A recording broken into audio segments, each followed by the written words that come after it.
ప్రభు పేరట అందరికీ వందనాలు. కీర్తనల గ్రంథ ధ్యానము 145 అధ్యాయము 11వ వచనం నుండి 21వ వచనం వరకు ధ్యానం చేసుకుంటాం.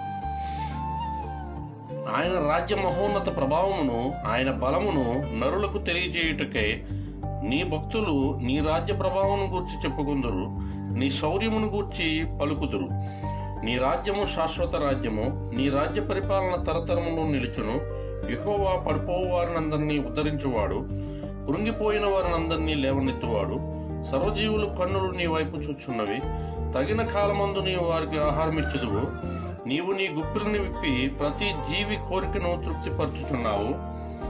యెహోవా తన మార్గమన్నిటిలో నీతి గలవాడు, తన క్రియలన్నిటిలో కృపచూపువాడు.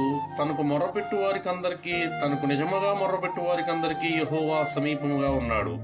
తన యందు భయభక్తులు గల వారి కోరిక